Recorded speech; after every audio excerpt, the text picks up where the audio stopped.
ओम शांति। आज प्यारे मीठे भगवान की मीठी मुरली मंथन की डेट है 3 अगस्त 2020। तो मीठी मीठी मुरली तो चलेगी ही, लेकिन आज एक बहुत ही स्पेशल दिन है, रक्षाबंधन का पर्व है। तो रक्षाबंधन को मनाने का जो तरीका है वो भी अपने आप में बड़ा अनूठा है। और राखी शब्द से क्या निकल रहा है, क्या रखी मैंने क्या रखा हमने। तो परमात्मा हमारा मान सम्मान रख रहे हैं, हमें ये ज्ञान श्रीमत देकर। हम्म और इतना अनूठा है ये पर्व। जो बहन भाई के पास आती है थाल लेकर, आरती लेकर, मिठाई, रक्षा सूत्र लेकर, और उनके भाल पर तिलक लगाती है, मस्तक पर तिलक लगाती है, जो ये सूचित करता है कि भाई की स्थिति सदा ऊंची रहे। वह तिलक आत्मस्मृति का भी चिन्ह है, क्योंकि दोनों भावों के बीच में तिलक लगता है और वहीं पर तो आत्मा का निवास है। फिर रक्षाबंधन, हर एक चाहते हैं, किंतु बंधन कोई नहीं चाहता। कितनी सुंदर बात है। रक्षाबंधन सभी कहते हैं, बहुत खुशी खुशी कहते हैं रक्षाबंधन, लेकिन क्या बंधना कोई चाहता है? सभी चाहते हैं निर्बंधन रहे। लेकिन आज के दिन सभी लोग बड़े प्यार से खुद को बंधवाना चाहते हैं रक्षा के सूत्र में। कारण यह है कि यह एक संकल्प है। तो हम सभी को आज के दिन कोई न कोई संकल्प कर मन को निरंतर, जो निरंतर भाग रहा है, उसे शुभ शुद्ध संकल्पों की डोर से बांधेंगे। कितनी सुंदर बात है ना। कुछ ना कुछ हम संकल्प कर ले आज के दिन, जैसे कि हम आज सारा दिन क्रोध नहीं करेंगे, हम आज सारा दिन उन बातों में बिल्कुल नहीं फंसेंगे जो हमें व्यर्थ की ओर ले जाता है, हमारा नुकसान करता है। साथ ही बहन भाई का मुख मीठा करती है। हुँ?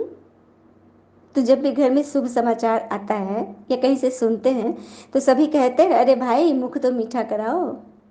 तो बस यही भाव है कि हमारे मुख से सदा मधुर बोल निकले, जिससे सभी का मुख सदा मीठा मीठा रहे, मीठे बाबा के मीठे बच्चे की तरह। जनरली आज तो बिल्कुल भाव ही बदल गया है। लोग महंगी महंगी राखियाँ खोजना चाहते हैं, जो कि इतने इतने मूल्य की होती है। कारण क्या है पता है? क्योंकि आज अंदर दिल की भाव उतना पवित्र नहीं है, मतलब एक दिखावा मात्र हो गया है। इसीलिए हम महंगी राखी से अपनी भावना को शो करते हैं कि हम आपको बहुत प्यार करते हैं, हम आपके इतनी महंगी राखी लाए, क्योंकि अंदर वो शुभ भावना, वो पवित्र भावना मिसिंग है। सुंदर बात है ना। और पुराने समय में भी ब्राह्मण लोग राखी बांधते थे ना, रक्षाबंधन सूत्र, वो धागा होता था बद्धी टाइप का, उसको बांधते थे। क्यों बांधते? क्योंकि ब्राह्मण सबसे पवित्र, चारों वर्ण में सबसे ऊंच कोटि के होते हैं ना। तभी तो भगवान हम बच्चों को शूद्र से ब्राह्मण बना रहे हैं। और यही रिवाज है कि यहाँ हमारे ब्रह्मा कुमारी संस्था में जो दीदियाँ लोग हैं, अनामी ग्रामी, वो पूरे अपने अपने जोन में, अपने अपने शहर में सभी भाइयों बहनों को राखी बांधती है और वीआईपीज़ के पास भी जाती हैं। आज तो अभी लॉकडाउन की सिचुएशन है, तो शायद घर से उतना न निकले, लेकिन पिछले साल और इसके आने वाले साल में भी जितने भी मंत्री हैं, जितने भी बड़े बड़े लोग हैं, उन सबको बाबा का फरमान है कि सबको राखी बांधो, सबकी रक्षा के लिए परमात्मा को रिप्रेजेंट करो। ये परमात्मा की राखी, ये रक्षा सूत्र है जो बहनें उनको निमित्त मानकर बांधती हैं भाइयों के कलाई पर। कितनी सुंदर बात है ना। तो बस यही राखी बंधन का पर्व है, जो हमें सबसे पहले स्व प्रति, प्रकृति के प्रति व विश्व के प्रति उसकी रक्षा का संकल्प लेना भी सिखा रही है। सुंदर बात है ना। चलिए हम सभी बाबा की वाणी सुनते हैं कि आज बाबा ने अपनी मीठे मीठे वाणी में हमें क्या संदेश दिया है। तो मीठे बाबा कहते हैं, मीठे बच्चे, तुम्हें सर्विस की बहुत बहुत संभाल करनी है। तुम्हें सर्विस में बहुत उछल आनी चाहिए। ज्ञान और योग तो है ही, दूसरे को भी सिखाओ, सर्विस की वृद्धि करो। बाबा कह रहे हैं कि सर्विस में बहुत उछल आनी चाहिए, एकदम तुम्हारा उमंग उत्साह में, भले तुम कितनी भी आयु के हो, लेकिन सर्विस में आयु कोई बाहर नहीं, बिल्कुल मन एकदम बच्चा। कल के बारे में भी था ना कि जो छोटे बच्चे होते हैं वो दिल के सच्चे होते हैं, बिल्कुल अंदर कुछ भी नहीं रखते, जो है अपना कह दिया और खत्म। तो खुद भी सीखो, दूसरे को भी सिखाओ। प्रश्न, सर्विस में उछल न आने का कारण क्या है? किस विघन के कारण उछल नहीं आती? तो सबसे बड़ा विघन है क्रिमिनल आई। बहुत बड़ी बात है। ये आंखें ही तो है जो सारे विकारों को प्रदर्शित करती है। सब कुछ इन आंखों से ही दिखाई देता है। जैसे अम, किसी ने मतलब कुछ, कोई एक व्यक्ति जॉब के लिए निकला, इंटरव्यू देना था एक जगह, उसने वो किया, फॉर्म भरा, उसको बुलावा हुआ, तो वहाँ गया वो। तो जो इंटरव्यूअर था उसने पूछा, बहुत सारी बातें पूछी, उसने तो आंसर दिया। फिर उसने पूछा कि क्या तुम्हारी ईमेल आईडी है? तो ये लड़का बोला ईमेल आईडी। एकदम चौंक गया, उन्हें कभी सुना ही नहीं था। तो वो उसको इतना डांटने लगा कि कैसे हो तुम, आज के ज़माने में ईमेल आईडी नहीं पता है, तुम किस दुनिया में रहते हो। और उसका फाइल वाले से फेंक दिया और वो निकल गया वहाँ से। उसको बहुत ख़राब लगा। और नौकरी भी उसने भरा था और कोई नौकरी भी नहीं थी, बिल्कुल उदास हो गया। उसने अपनी जेब में देखा कि 200 रुपये पड़े थे। सामने देखा कि सेब वाला सेब बेच रहा था ठेला पे, तो उसको कुछ आइडिया आया। उसने क्या किया, उस 200 रुपये से उसके सेब खरीद लिए और उस सेब को लेकर के वो कहीं पर एक पॉलिथीन में रखकर उसे मतलब बेचने गया कि ताज़े ताज़े फल हैं। और कुछ मुनाफा में उसने बेचा, 5-10 रुपया का उसने मुनाफा लिया। तो उसने देखा कि 200 का मैंने खरीदा था, अब मेरे पास आ गए 250 रुपये। तो उसको ये आइडिया बहुत अच्छा लगा। फिर उसने क्या किया, उस 250 के उसने खरीदा और उससे वो 300 बनाया। ऐसे करते करते उसने एक ठेला खरीद लिया, मतलब उसको आइडिया मिल गया। वो ठेला खरीद लिया फल का, और उसको आइडिया मिलते गया और वो तरक्की करते गया और उसके व्यवहार भी अच्छे थे। धीरे धीरे वो एक फ्रूट शॉप खोल लिया। और क्या हुआ, धीरे धीरे उसका फ्रूट शॉप एक बड़े दुकान में बदल गया और उस शहर में उसने कितने सारे अपने दुकान बना लिए और धीरे धीरे वो बड़ा बिजनेसमैन भी बन गया, एकदम अच्छा। तो ऐसे तो होता है ना, जैसे ही कोई बड़ा आदमी होता। अब धीरू भाई अंबानी भी, वो क्या थे, पेट्रोल पंप में पेट्रोल बांटते थे, लेकिन देखो आज। तो वही बात है, वो इस तरह से इतना बड़ा फ्रूट का मतलब रिटेलर बन गया, मतलब खूब बड़ा, कि उसका प्रेस कॉन्फ्रेंस हो गया, मतलब उसके बारे में लोग पूछने लगे कि आप कैसे इतना तरक्की किए। और जब वो वहाँ कॉन्फ्रेंस कर रहा था तो एक कोई वीआईपी ने उससे बोला कि सर, आपसे आइडिया तो हम लेंगे ही, इतनी अच्छी आपकी मतलब इतना अच्छा प्राइस किए हैं, तो प्लीज़ आप मुझे अपना ईमेल आईडी दे दीजिए। तो पहले तो मुस्कुराया और बोला कि ईमेल आईडी तो नहीं है मेरे पास। तो उधर चौंक गया कि आप इतने बड़े धनवान, इतने ऊंचा नाम आपका, और आपके पास ईमेल आईडी नहीं है। तो उसने बहुत ही अच्छे से बोला कि सुनिए भैया, यदि मेरे पास ईमेल आईडी होता ना तो आज मैं कहीं किसी मिल में काम कर रहा होता, कहीं किसी ऑफिस में। इतना बड़ा व्यक्ति नहीं बन पाता। सच बात है ना। तो कब किसके मन में कैसे ख्याल आते हैं और किस तरह से वो उनको उससे वो राइज कर जाता है, ये कोई नहीं कह सकते।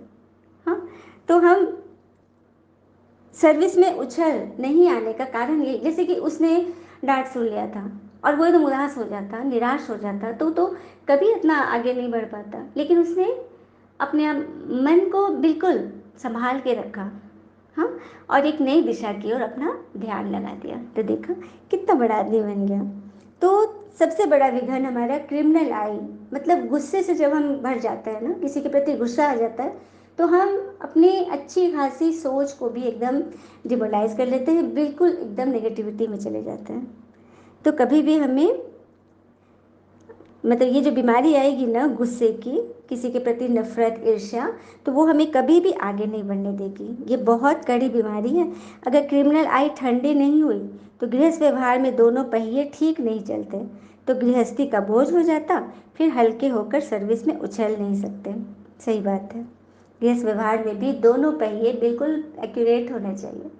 हाँ, क्रिमिनल आई तो यहाँ पे होनी ही नहीं चाहिए, बहुत संभाल करके चलनी है और खुश रहना है। गीत है, जाग सजनिया जाग, तेरे नवयुग आया कि आया। बाबा कह रहे कि बच्चे जागो, नवयुग आने वाला है, दस्तक दे रहा है सत्युग स्वर्ग, जिसकी पढ़ाई तो बाबा हमें पढ़ा रहे हैं। अच्छा, मीठे मीठे बच्चों प्रति भगवान की नमस्ते।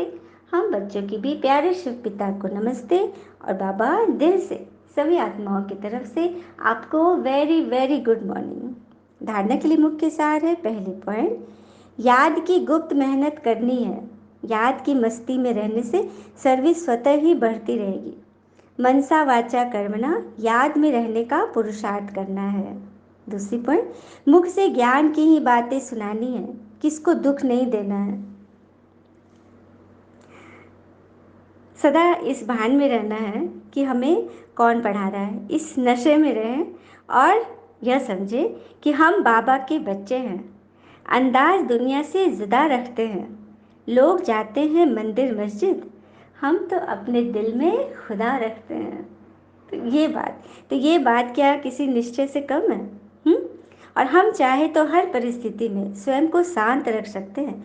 परिस्थितियाँ चाहे कैसी भी हो, अगर हम उसे स्वयं पर हावी न होने दें तो सब कुछ आसान हो सकता है। अशांत रहने से कभी कोई मार्ग नहीं मिलता, अपितु हम स्वयं को और भी कमज़ोर बना देते हैं। तो हमें बहुत बहुत अपनी संभाल करनी है और मुख से सदैव ज्ञान की बातें निकालनी है। कोई भी अकर्तव्य कर्म नहीं करना है, देही अभिमानी बनने की मेहनत करनी है। चलिए हम सभी बाबा से वरदान लेते हैं। आज इतना पावन दिन है, रक्षा का बाबा ने हमें वचन दिया है, तो हम किस तरह से हमारी रक्षा होगी, ये बाबा ने बहुत सुंदर हमें वरदान लिया है। चलिए छोटी सी हम योग की प्रैक्टिस करते हैं और बाबा के वरदान को स्वयं में भरते हैं, क्योंकि बाबा ने हम पर बहुत विश्वास किया है और हमें चुना है इतनी भीड़ में से, तो उसका हमें उनको स्नेह का रिटर्न तो देना ही है ना। तो मस्तक के बीच हमारे मस्तक पर परमात्मा शिव ने किसी माध्यम से ये तिलक लगाया है, आत्मस्मृति का तिलक, विजयी पने का तिलक। मैं आत्मा कल्प कल्प की विजयी हूँ। जो भी बातें आ रही हैं, प्रॉब्लम आ रही हैं, हलचल है, वो सारे हमारे किसी न किसी जन्म के बोए हुए बीज का फल है। तो इसे काटना किसे पड़ेगा? हम ही तो काटेंगे ना। अब कहते भी है ना कि संसार में किसी को कोई फल न पसंद हो तो वो नहीं खाएगा, मना कर देगा, no I will not eat. But कर्म फल खाने से आज तक न कोई इनकार कर सका है और न करेगा, न कभी किया था। कर्म फल तो सबको चखना ही है। बाबा ने बोला, विजयीपन के नशे द्वारा सदा हर्षित रहने वाले सर्व आकर्षणों से मुक्त भव। विजयीपन के नशे द्वारा सदा हर्षित रहने वाले सर्व आकर्षणों से मुक्त भव। अर्थात विजयी रत्नों का यादगार बाबा के गले का हार आज तक पूजा जाता है। तो सदा यही नशा रहे कि हम बाबा के गले का हार विजयी रत्न है। हम विश्व के मालिक के बालक हैं। हमें जो मिला है वह किसी को भी नहीं मिल सकता। यह नशा और खुशी स्थायी रहे तो किसी भी प्रकार की आकर्षण से परे रहेंगे। जो सदा विजयी हैं वो सदा हर्षित है, एक पिता की याद के ही आकर्षण में आकर्षित। मैं आत्मा हूँ। मैं आत्मा इस शरीर भान से परे एक शक्ति पुंज हूँ, परमात्मा शिव की संतान। मैं अब अनाथ नहीं, मैं बहुत प्रसन्न हूँ। कितने सुंदर वो स्लोगन था ना कि हम अपने दिल में खुदा को रखते हैं।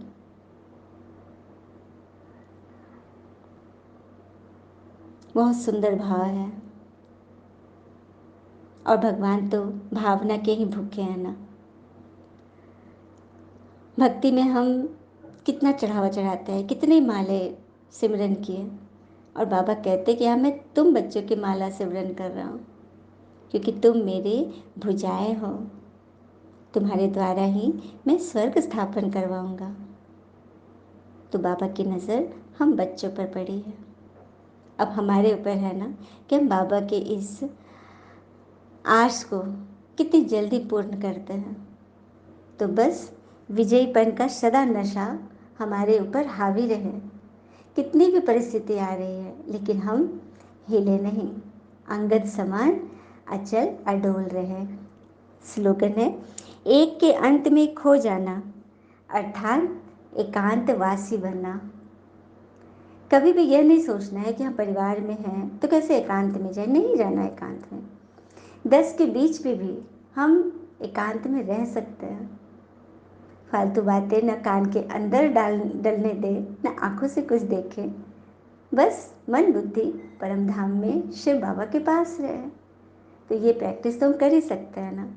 जिससे क्या होगा, हमारा मन व्यर्थ की बातों से बचा रहेगा और हम सदैव खुश रहेंगे। कल का स्लोगन था ना, चोट देने वाले का काम होता है चोट देना, हमारा काम होता है बच जाना। जैसे युद्ध के समय हमने देखा ना, महाभारत रामायण आदि जो भी मैथोलॉजिकल जो सीरियल्स आते थे या कहानियों में पढ़ा है, सामने से तीर आ रहा है लेकिन हमने देख लिया तो हम दाएं बाएं घिसक जाते हैं ना, तो वो तीर निकल लेता है आगे। तो बस वही करना है। चोट आ रही है, बातों के ताने वाने आ रहे हैं, हम उससे परे हो जाएं, उसे अपने सर माथे न ले, मन चित्त पर न बिठाए, नहीं तो घायल होते रहेंगे, है ना। और बाबा हमें इन सब चीज़ों से उपराम रखने की के लिए ही तो ज्ञान सुना रहे हैं, है ना। अच्छा, ओम शांति। शुक्र है मीठे बाबा, वो बाबा के प्यारे प्यारे बच्चे। थैंक यू बाबा, happy Rakshabandhan. All is well always. ओम शांति।